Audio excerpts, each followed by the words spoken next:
Hello guys, welcome back to my channel professor Varsha Verma.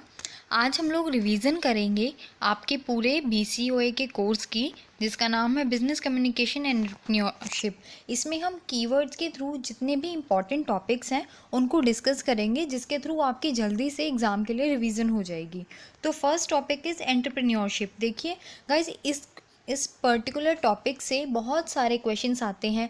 Like अगर किसी author ने कोई स्टेटमेंट कही है तो उसको डिस्कस करने के लिए आ जाता है, बट अल्टीमेटली आपको उसमें लिखना एंटरप्रेन्योरशिप के बारे में ही होता है। तो पहले आप समझ लीजिए एंटरप्रेन्योरशिप होता क्या है।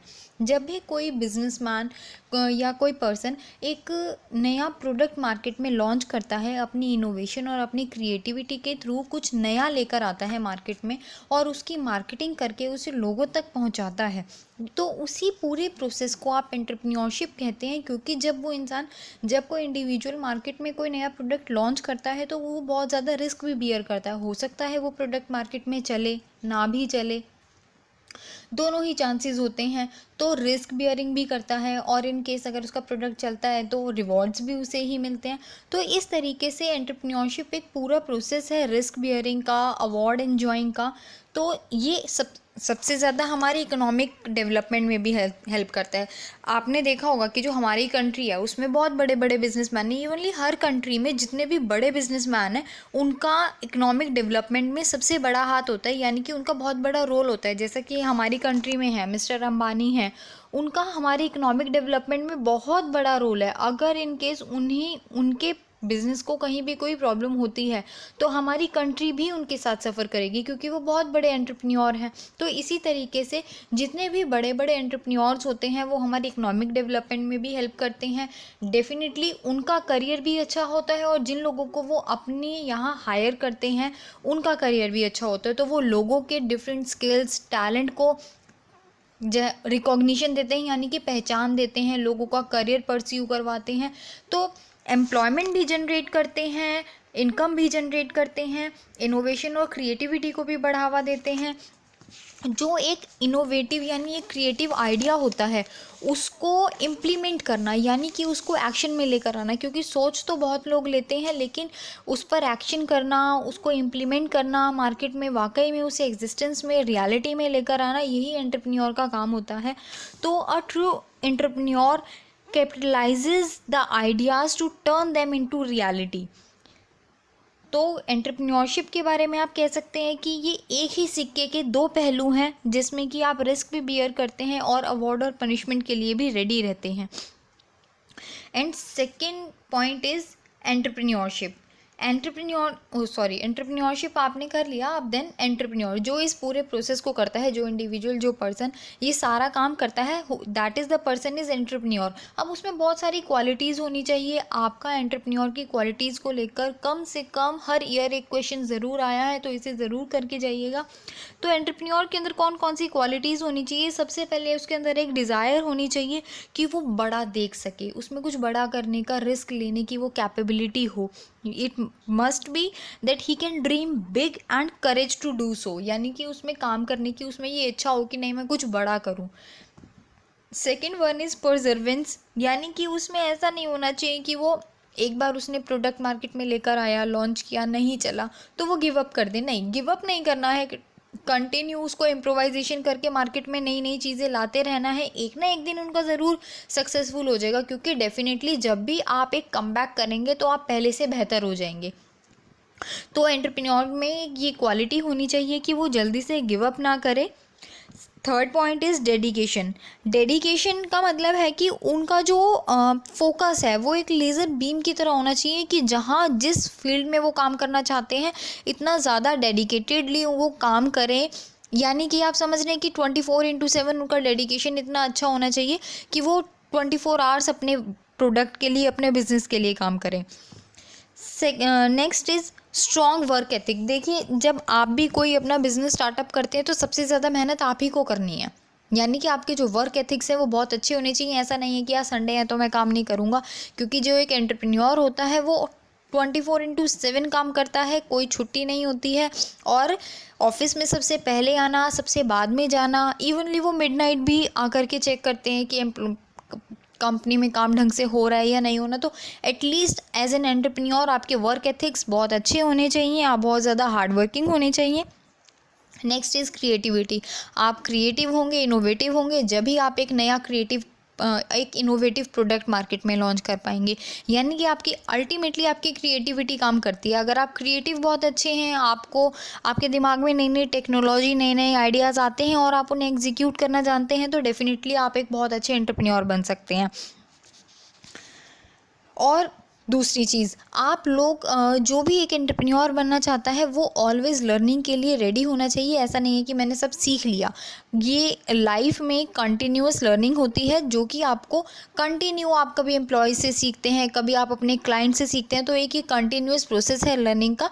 आपके अंदर वो सीखने की इच्छा शक्ति होनी चाहिए। So it must be that you must be interested in learning even from the employees and even from the clients. Next is partnership deed.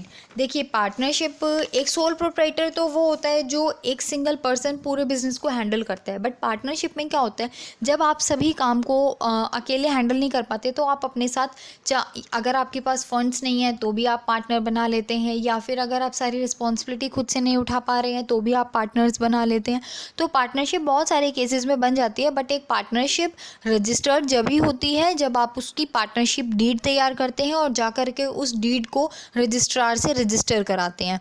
तो सबसे पहले पार्टनरशिप को रजिस्टर कराना ज़रूरी नहीं है, बट रिकमेंडेबल है, यानी कि अच्छा होगा, बेहतर होगा अगर आप उसे रजिस्टर करा लेंगे तो पार्टनरशिप डीड एक कॉन्ट्रैक्ट है पार्टनरशिप का। यानी कि अगर आपने और आपके फ्रेंड ने एक दूसरे से पार्टनरशिप की है किसी बिजनेस में काम करने के लिए, तो अगर उसका आप एक कॉन्ट्रैक्ट बनवा लेते हैं तो उस कॉन्ट्रैक्ट को ही पार्टनरशिप डीड बोलते हैं, जिसमें कि मेंशन होता है कि कौन कौन से कितने पार्टनर्स इस डीड में इस बिज़नेस को रन करने वाले हैं, कितने पार्टनर्स हैं, क्या आपका profit and loss sharing ratio होगा, कितनी इनिशियली आपने उसमें कैपिटल इन्वेस्ट की है अपने बिजनेस में, और ये पार्टनरशिप आप लगभग कितने सालों तक कंटिन्यू करेंगे। आप एक्सटेंड भी करा सकते हैं, बट प्रेजेंटली आपने कितने सालों तक के लिए सोचा है, एक एस्टिमेटली आपको लिखना होता है। देन आपको जो भी आप फॉर्मेलिटीज़ आगे करने वाले हैं, किस तरीके से आप अपना बिज़नेस आगे ले जाएंगे, एक्सपोर्ट का बिज़नेस है, इंपोर्ट का बिज़नेस है, ये सब कुछ आपको उसमें मेंशन करना है।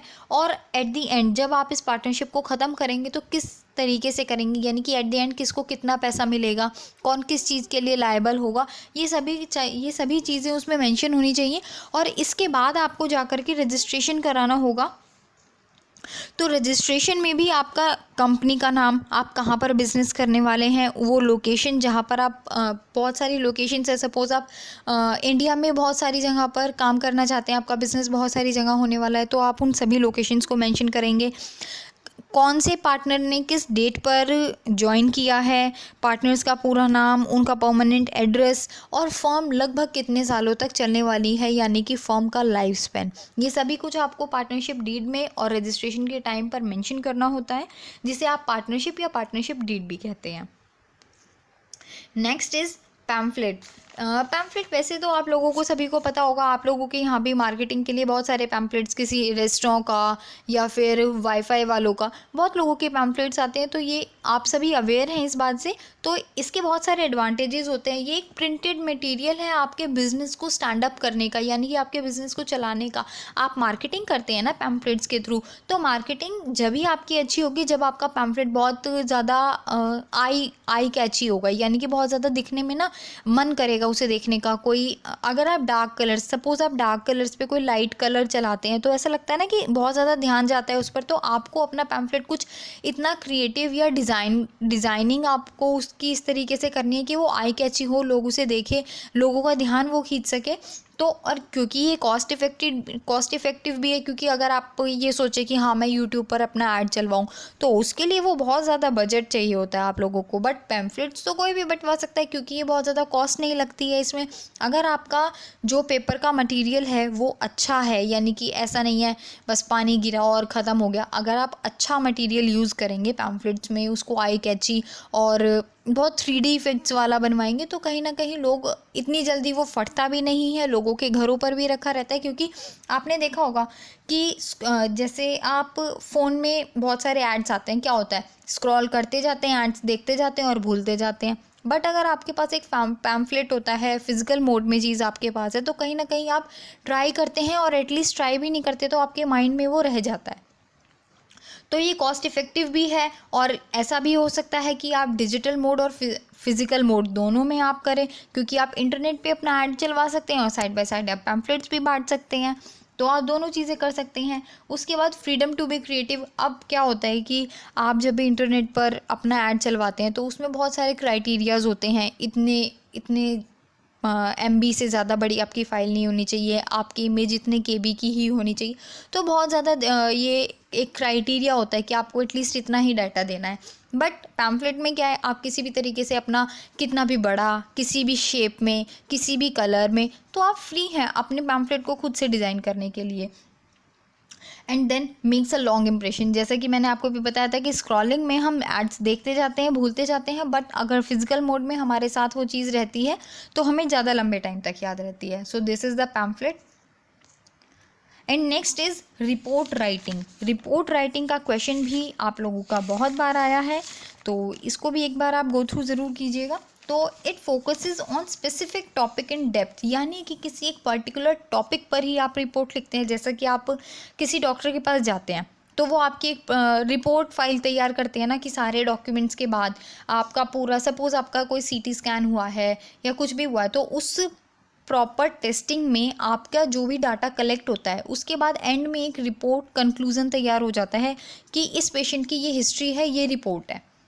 तो रिपोर्ट आपको हर जगह, एक बिजनेसमैन को, एक डॉक्टर को, पुलिस ऑफिसर को, सभी को रिपोर्ट्स तैयार करनी होती है। तो ये एक पर्टिकुलर स्पेसिफिक टॉपिक पे, यानी कि अगर डॉक्टर तैयार करेगा तो किसी पेशेंट की तैयार करेगा, अगर पुलिस तैयार करेगी तो किसी क्रिमिनल की तैयार करेगी। तो इस तरीके से पर्टिकुलरली एक प्रॉपर टॉपिक पे, स्पेसिफिक टॉपिक पर जो है आपकी रिपोर्ट तैयार होती है। इसके 4 पार्ट्स होते हैं। इंट्रोडक्शन लिखते हैं आप पहले, देन उसकी बॉडी, देन कंक्लूजन, और फिर उसकी प्रॉपर समरी लिखते हैं।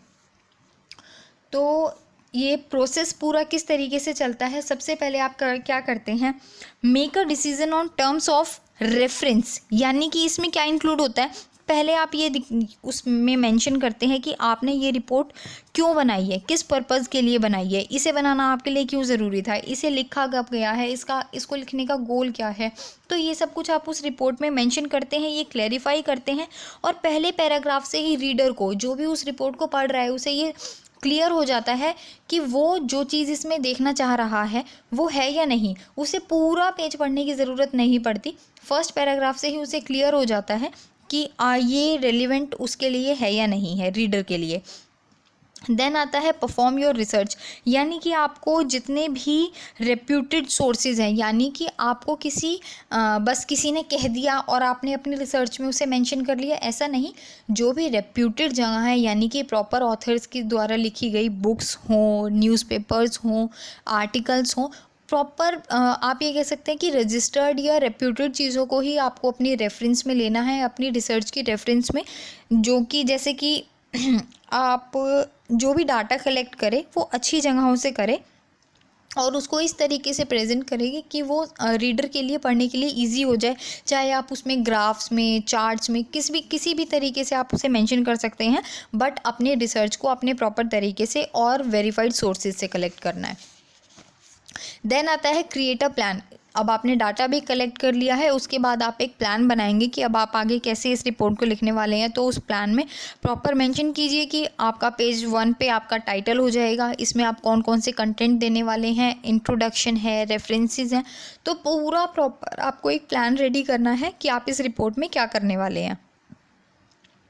उसके बाद आपको एक रफ़ ड्राफ्ट बनाना है। जैसे आप रफली पहले बना करके देख लेते हैं ना कि हाँ ऐसे ऐसे ऐसे ऐसे करना है, तो वही उसमें जितने भी इंपॉर्टेंट एस्पेक्ट आपके माइंड में आते जा रहे हैं उन्हें आप पेज पर उतारते जाइए। उस टाइम आपको परफेक्ट होने की ज़रूरत नहीं है, बस आप एक रफ़ ड्राफ्ट तैयार कर लीजिए। उसके बाद आप ये एनालाइज़ कीजिए कि कहीं कोई मिस्टेक तो आपने नहीं की है। अगर आपने कोई फाइंडिंग है आपकी, यानी कि आपने कुछ पाया है, रिपोर्ट कंक्लूज़न है आपका, तो उसको भी आप इसमें मेंशन कीजिए, एक बार गो थ्रू कीजिए उस रिपोर्ट को जो भी आपने रफ बनाया है। सपोज़ अगर एक अकाउंटेंट है, उसकी वो एक रिपोर्ट रेडी करता है, तो वो एक रिपोर्ट किस लिए रेडी कर सकता है कि स्टॉक क्यों गिर गया, क्यों उठ गया, इन सब चीज़ों के लिए रिपोर्ट्स रेडी होती है। अगर आप एज एन स्टूडेंट देखें तो अगर आपसे कहा जाता है कि अपने इंडिपेंडेंस डे सेलिब्रेशन के लिए एक रिपोर्ट लिखिए, तो जो चीज़ें हो चुकी हैं उन्हीं के ऊपर रिपोर्ट रेडी होती है। तो एज एन स्टूडेंट आप किसी फंक्शन की रिपोर्ट रेडी कर सकते हैं, एज अ प्रोफेशनल डॉक्टर आप किसी पेशेंट की रिपोर्ट रेडी कर सकते हैं। तो एक रिपोर्ट रेडी करने के लिए कौन कौन किस प्रोसेस से आप गुजरते हैं, वही प्रोसेस यहाँ पर डिस्क्राइब करना है। उसके बाद एट दी एंड आप एक रिकमेंडेशन देंगे जिसमें ये मेंशन होगा कि आगे इस पे किस तरीके से काम किया जा सकता है। अब स्टेप्स क्या होते हैं रिपोर्ट राइटिंग के? First step is choose a topic based on your assignment. कोई भी टॉपिक चूज़ करने के लिए दो चीज़ें सबसे ज़्यादा ज़रूरी हैं कि सबसे पहली बात आपके पास उस टॉपिक से रिलेटेड प्रॉपर इन्फॉर्मेशन हो, यानी कि आपके पास सोर्सेज अच्छे हों। अब आपने टॉपिक ही ऐसा चूज़ कर लिया, सपोज़ अगर आपकी रिपोर्ट्स आदिवासियों के लाइफस्टाइल के ऊपर है, अब आप दिल्ली में रहते हैं तो आप नहीं जा सकते ना वहाँ तक, हर किसी के लिए इजी नहीं है।